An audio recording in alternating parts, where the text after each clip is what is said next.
We are talking about history of artificial intelligence.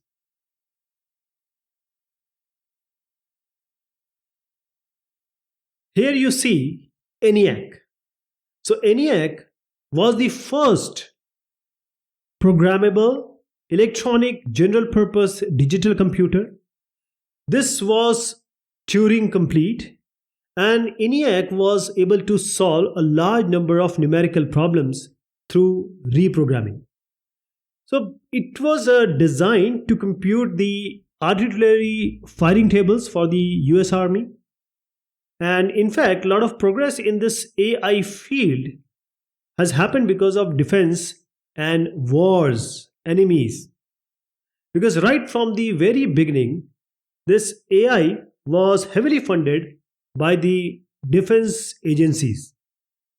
And this computer, which you see here, this is a single computer. This computer, ENIAC, was used for artillery firing tables. I'll show you the table.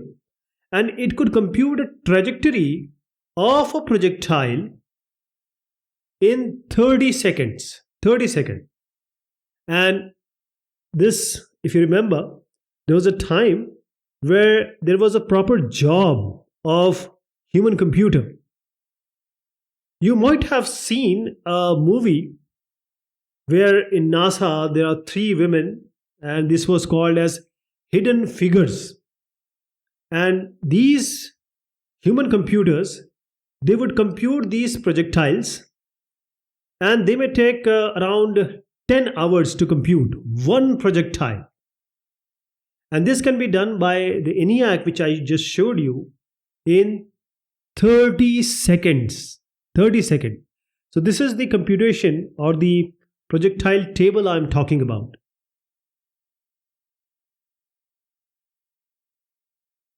He is Alan Turing, and he is considered to be the father of CS, computer science.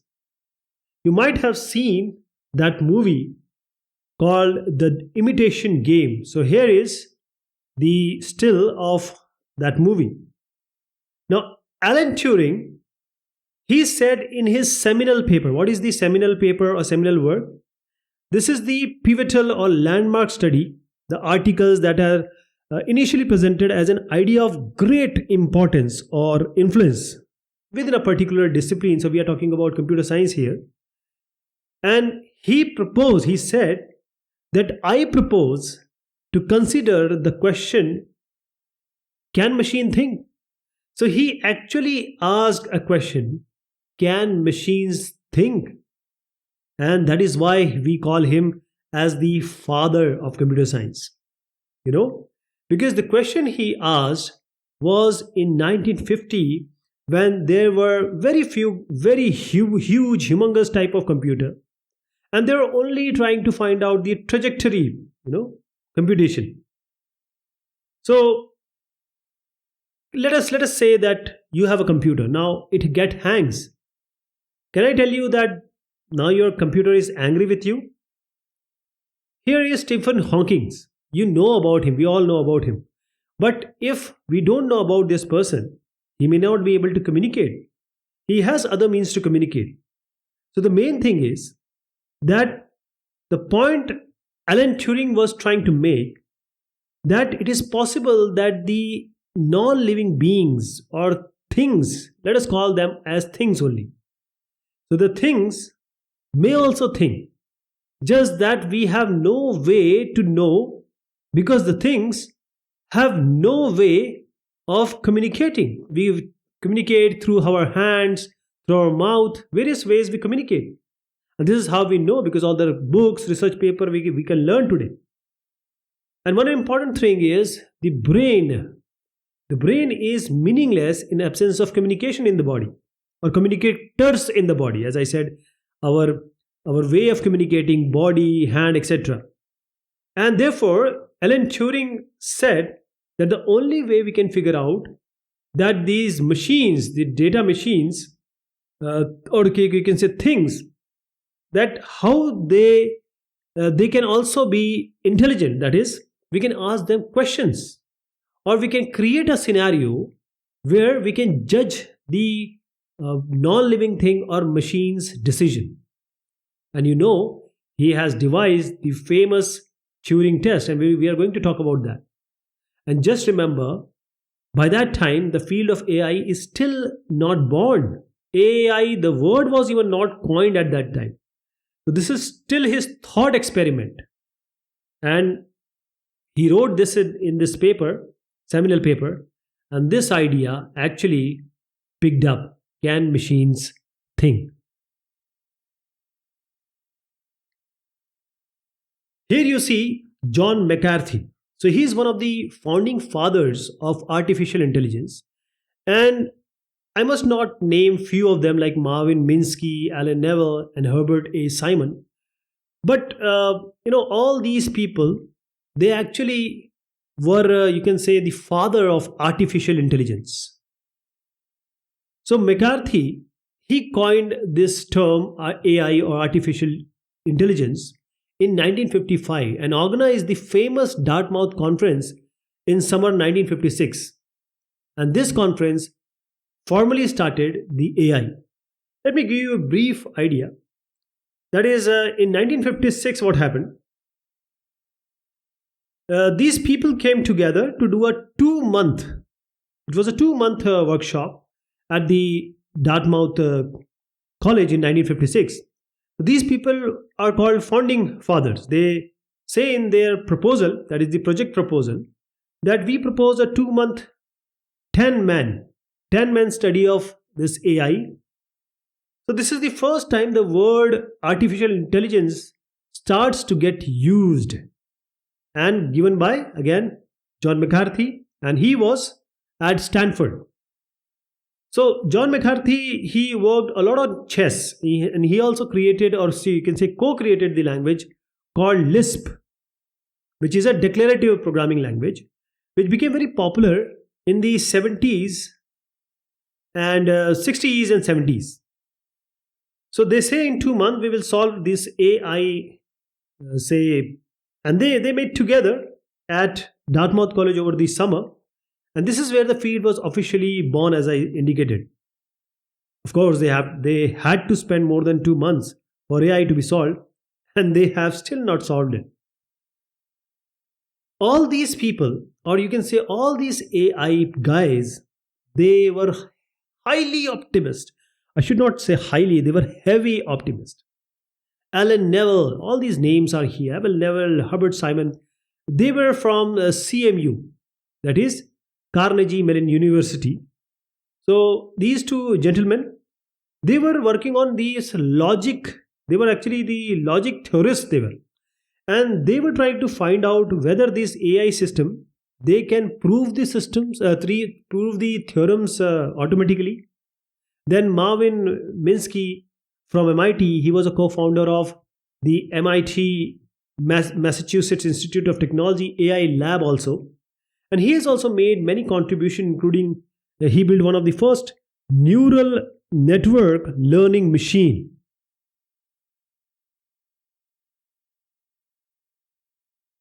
So historically, there are many things going on, but at the highest level, Turing test came in 50s, and we will talk about this. But because we already talked about Mr. Turing, and then the 1956, as I said, AI itself was born in 1956.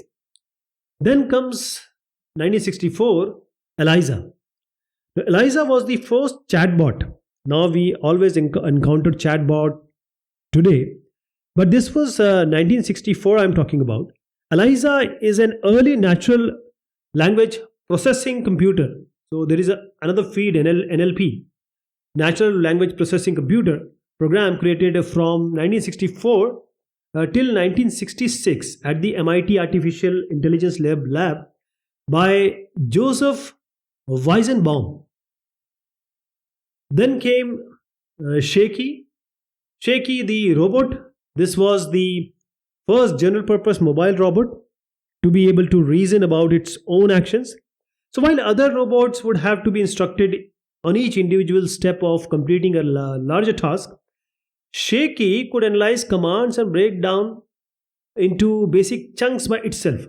And this was very great project. This was this robot which has many sensors actually. At that time, I'm talking about. It had a camera control unit. It has a television camera. It had a range finder. It had wheels also. And at that time, people in Stanford, they were using this Shaky for various kind of interesting work in AI.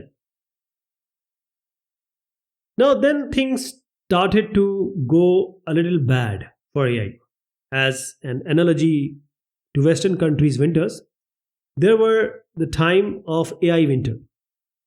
So, in the history of artificial intelligence, AI winter, this is a period of reduced funding and interest in this particular field, artificial intelligence research. And this term was coined by, as I said, analogy to the idea of the nuclear winter. Nuclear winter. So the field has experienced several hype cycles, followed by the disappointments, the criticism, followed by funding cuts, followed by renewed interest years or decades later.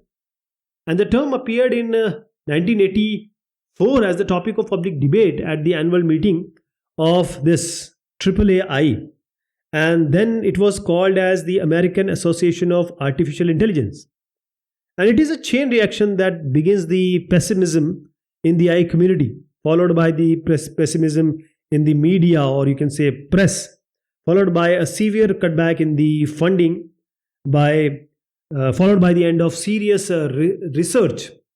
So at this meeting, Roger Schank and Marvin Minsky, two leading AI researchers who had survived the winters in the 1970s, warned the business community that the enthusiasm for AI has spiraled out of control in the 1980s, and that disappointment would certainly follow. And 3 years later, the billion-dollar AI industry began to collapse. You see how many people were joining the conferences and how it happened here in this particular period. So this winter, that is the AI winter, went on for a while, and then we got the first success. And it was in 1996, an algorithm called EQP. So this EQP is actually an algorithm for, so you can say, quantum algorithm that solves the decision problem exactly, and it is guaranteed to run in a polynomial time. So it proved a theorem which was always believed to be true as a conjunction, but we did not have a proof that was many successes forever, because remember the logic theorem started way back in 50s. And one more thing, very interesting to know how media reported it. This is the media report, actual report. New York Times said that Argonne Lab program has come up with major mathematical proof, and that would have been called creative if a human had thought of it. Just notice the unwillingness in calling the machine creative, and notice also the refusal in thinking of the machine as intelligent or intelligent being. Here comes the Deep Blue. So Deep Blue, this was a chess playing computer developed by IBM. And it was the first computer to win both a chess game and a chess match against a reigning world champion under regular time controls. So development for this Deep Blue began in 1985 actually. And with the chip test project at CMU, Carnegie Mellon University, Grandmaster Joel Benjamin was a part of the development team. So IBM hired the development team, and the project was briefly given the name called Deep Thought. In 1989, it was again renamed to this Deep Blue.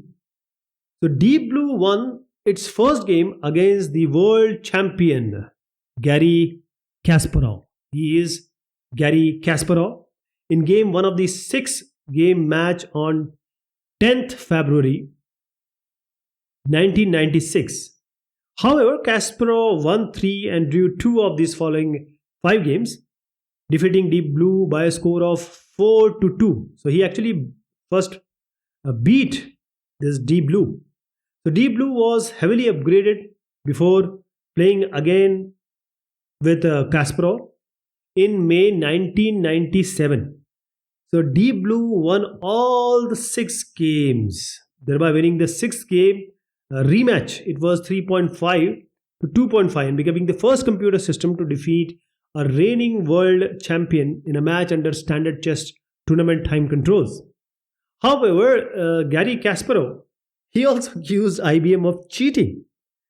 And he also said that I could feel human like intelligence in the room I'm actually fighting with this computer. So at that time, this was the first demonstration of machine beating human in chess. But now, today, do we have a single human, any human being, who can defeat the best machine in the chess? So many other things also took place after this. And it was questioned whether this Deep Blue really uses any AI, artificial intelligence, or it is just one specific algorithm. Just algorithm called heuristic search minimum max algorithm. Algo. So heuristic is basically any approach to problem solving that uses a practical method, actual method, or shortcuts in order to produce solution that may not be optimal but are sufficient given a limited time frame or deadline. This is heuristics. And human will say that it is not intelligence, that is just an algorithm. And they said that. But one of a very senior researcher of AI, Drew, his name is Drew McDermott, at the time countered this by saying that if you're saying that this Deep Blue does not really think about chess or it is not intelligent about chess, it is just like saying that an aircraft or airplane does not fly because it does not flap or shake its wings. So it may not be intelligent like the way humans are intelligent, but it is still intelligent. And this led to a very important question, famous statement actually, not a statement, that if it works, it is not AI. Just think over it. Imagine, I'll give you an example. Imagine building an intelligent door like this, say 150 or 200 years back. So the door which has intelligence, as soon as somebody walks through the door, automatically opens and closes. So it's a matter of science fiction and feels like magical at that time. This, I'm talking about 200 years back. But today, if you go to Walmart, if you go to 7-Eleven, it is everywhere. And when we know that it is just a motion sensor, and soon we know that it is motion sensor, all the attractiveness, all the beauty, all the dream, all the magic of this thing just fades away because we just see that this is just a sensor. There is an important saying that while deep understanding comes a deep sense of loss. There is something that we are amazed about. How can they do it? I mean, AI, and then suddenly you understand it. And once you understand that something is how it happens, it is just this algorithm. People say it is just an algorithm, So it doesn't feel magical anymore. Okay. Say how things work. Okay. That is, people were saying if something is working, it is not AI. AI is the next thing which doesn't work. We don't work. That is the new AI. And when you say you are learning a topic, say very important Dijkstra algorithm, or say any important topic of computer science or mathematics, you don't understand it, but your teacher tells you, and you start understanding it. After some time, you say, "Oh, this Dijkstra algorithm, or say any other important algorithm, this is just I know it. Let us do some other thing which is important." So it is not AI. So this is all these AI researchers have to deal with. Now coming to the history of AI in NASA and DARPA. So I'm talking about the 2000s. This is the Deep Space One. Basically, it's just one small step in the history of space flight. But this was a very big, one giant leap for computer kind. With a state-of-art AI, artificial intelligence system, being given primary command of a spacecraft. So, an AI system is now controlling this big Deep Space One. So this AI or software, it was called as a remote agent, and this software operated the NASA's this Deep Space One spacecraft and its futuristic ion engine, this you see here, during two experiments that started on Monday, May 17, 1999. And for complete 2 days, this remote agent ran on the onboard computer of this Deep Space One more than this many miles from Earth.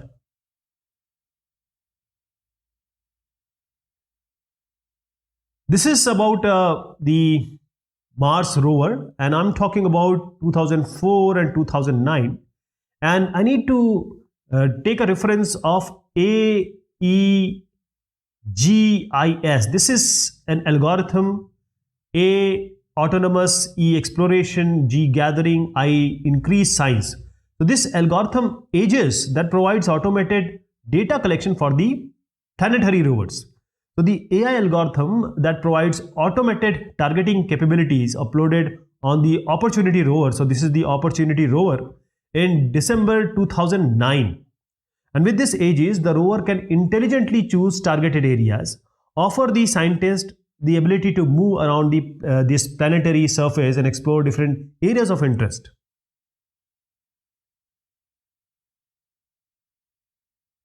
Coming to the DARPA Grand Challenge. So this DARPA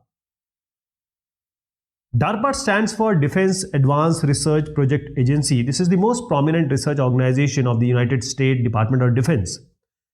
So what happened here is there were various DARPA Grand Challenge. Let me talk about the 2005 DARPA Challenge.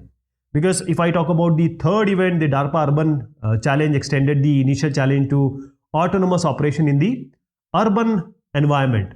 And then in 2012, the DARPA Robotics Challenge focused on autonomous emergency maintenance robots. But we are talking about history. So let me take you to the second version of this competition. The first version of this competition, the vehicles were not able to complete. And the second competition in 2005 of the DARPA Grand Challenge began at around 6:40 a.m. on October 8, 2005. So all but one of the 23 finalists in this 2005 race surpassed the first version 11.78 kilometer distance completed by the best vehicle in the first race, that is the 2004 race. And 5 vehicles successfully completed 212 kilometers, that is 132 mile. And there was a great rivalry between the CMU, Carnegie Mellon University, and the Stanford. So Stanley actually won this race, and followed by the Sandstorm and Highlander, and these both were from CMU, and it was supposed to win, but Stanley won. And this is how in 2005 the car were driving themselves. Now comes the 2011, the IBM's Watson. Now you see here two individuals, but here we have in the center the computer. So Watson, it was actually a question answering machine system capable of answering questions posed in natural language. And this was developed in IBM's Deep QA project by the research team led by the principal investigator David Ferrucci. And Watson, this computer, was named after IBM's co-founder and the first CEO, industrialist Thomas J. Watson. So the computer system was initially developed to answer questions on the quiz show, and that was called as Jeopardy. So it was just a quiz show, Jeopardy. And in 2011, this Watson computer system competed on this Jeopardy against champion Brad Rutter and Ken Jennings. And this computer won the prize of $1 million. And he said finally, I welcome our new computer overlords, reference that comes from The Simpsons. So here was a very brief history about AI, and we'll be talking about the various AI concepts in the later discussion. Till then, thank you so much. Take care of yourself.